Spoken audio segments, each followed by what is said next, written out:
মক্কার জমিনে যখন আল্লাহর রাসূল জনাবে মুহাম্মদুর রাসূলুল্লাহ সাল্লাল্লাহু আলাইহি ওয়াসাল্লাম ইসলাম প্রচার প্রসার করতে শুরু করলেন, ইসলামের দাওয়াতি কাজ যখন আল্লাহর রাসূল শুরু করে দিলেন, ঠিক এমন অবস্থায় মক্কার কিছু কিছু কাফের যেমন আবু জেহেল, আবু লাহাব, উতবা, শাইবা, ওয়ালিদ বিন মুগীরা এই সকল সাহাবীগুলো আল্লাহর রাসূলের বিরোধিতা করতে শুরু করে দিলেন।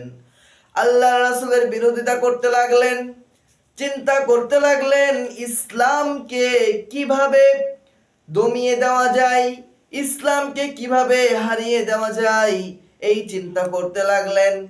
আবু জেহেল, আবু লাহাব, উতবা, শাইবা, ওয়ালিদ বিন মুগীরা এই সকল কাফেরগুলো চিন্তা করলো মক্কার জমিনে একজন ধনী ব্যক্তি আছে, একজন কবি সাহিত্যিক আছে, যেই ব্যক্তিকে আল্লাহর রাসূলের কাছে যাওয়া থেকে আটকাতে হবে। সবাই মিলে সেই সাহিত্যিক কবির বাড়িতে চলে গেল। এই সাহিত্যিক কবিটার নাম ছিল মুসআব ইবনে উমাইর রাদিয়াল্লাহু তাআলা আনহু। মুসআব ইবনে উমাইর রাদিয়াল্লাহু তাআলা আনহুর বাড়িতে চলে গেলেন আবু জেহেল, আবু লাহাব তার সাঙ্গপাঙ্গ নিয়ে চলে গেল। সাঙ্গপাঙ্গদেরকে নিয়ে যাবার পর মুসআবকে বলল, হে মুসআব, তুমি কি মুহাম্মদকে চেনো? মুসআব বলল, না না, আমি তো মুহাম্মদকে চিনি না। তখন আল্লাহর রাসূলের পরিচয়গুলো দেখেন কিভাবে অপপ্রচারের মাধ্যমে আল্লাহ তাআলা প্রচার করে দেয়। আজকের ঘটনা এমন একটা মর্মান্তিক ঘটনা, শেষ পর্যন্ত শুনে দেখবেন আপনার চোখে পানি চলে আসবে ইনশাআল্লাহ। মুসআবকে জিজ্ঞাসা করা হলো, হে মুসআব, তুমি কি মুহাম্মদকে চেনো? মুসআব বলল, না না, আমি তো মুহাম্মদকে চিনি না। তখন আবু জেহেল বলতে লাগলো, মুসআব, খবরদার খবরদার, তুমি মুহাম্মাদের বাড়িতে যাবে না, মুহাম্মাদের ধারে কাছেও যাবে না। কারণ মুহাম্মদ হচ্ছে একজন কবি, মুহাম্মদ হচ্ছে গণক, মুহাম্মদ হচ্ছে পাগল। নাউযুবিল্লাহ, আস্তাগফিরুল্লাহ। মুহাম্মদ নাকি পাগল, মুহাম্মদ নাকি কবি, মুহাম্মদ নাকি বানিয়ে বানিয়ে ঘটনা বলে। সাহিত্যিক মুসআব তখন ভাবতে লাগলেন যে এই কবিটা কিরকম কবিতা বলে, কিরকম ভাবে সাহিত্য রচনা করে, কিরকম ভাবে গণনা করে, এই বিষয়গুলো আমাকে দেখতে হবে।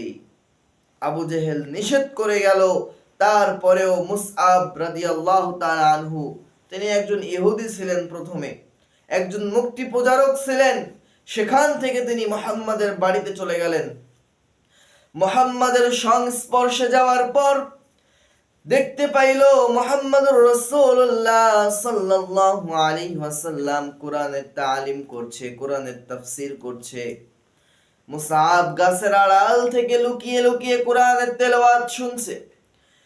2 দিন, 3 দিন, 4 দিন, 5 দিন লুকিয়ে লুকিয়ে কোরআন তেলাওয়াত শুনলেন। কোরআন তেলাওয়াত শোনার পর হঠাৎ করে একদিন আল্লাহর রাসূলের সামনে গিয়ে বলতেছে, ইয়া রাসূলুল্লাহ, ইয়া হাবিবাল্লাহ, আর লুকিয়ে লুকিয়ে কোরআন তেলাওয়াত শুনতে আমার ভালো লাগে না। আমি আজ থেকে আপনার সামনে বসে কোরআনের তেলাওয়াত শুনতে চাই, কোরআনের তাফসীর শুনতে চাই। আল্লাহর রাসূল সাল্লাল্লাহু আলাইহি ওয়াসাল্লাম বললেন, হে মুসআব, তুমি কালেমা পড়ো, মুসলমান হয়ে যাও, তারপর তুমি আমার সামনে বসে বসে কোরআনের তেলাওয়াত শোনো। মুসআব সাথে সাথে আল্লাহর রাসূলের হাতের সঙ্গে হাত রাখলেন এবং লা ইলাহা ইল্লাল্লাহু মুহাম্মাদুর রাসূলুল্লাহ, তিনি আল্লাহ তাআলার একত্ববাদের সাক্ষী দিলেন এবং তিনি বলে দিলেন আল্লাহ ছাড়া কোনো ইলাহ নাই, কোনো মাবুদ নাই। মুহাম্মদ সাল্লাল্লাহু আলাইহি ওয়াসাল্লাম আল্লাহ তাআলার রাসূল এবং বান্দা। এই কথা সাক্ষী দিয়ে মুসআব মুসলমান হয়ে গেল। মুসআব মুসলমান হওয়ার পর তার বাড়িতে গেল। বাড়িতে যাওয়ার পর তার মাকে ডাক দিলেন, তাআল ইয়া উম্মি। মাকে ডাক দিয়ে বলছে, হে আমার গর্ভধারিণী মা, আমি ইসলাম ধর্ম গ্রহণ করেছি, ইসলাম আমি গ্রহণ করেছি, লা ইলাহা ইল্লাল্লাহ পড়েছি, মুসলমান হয়েছি।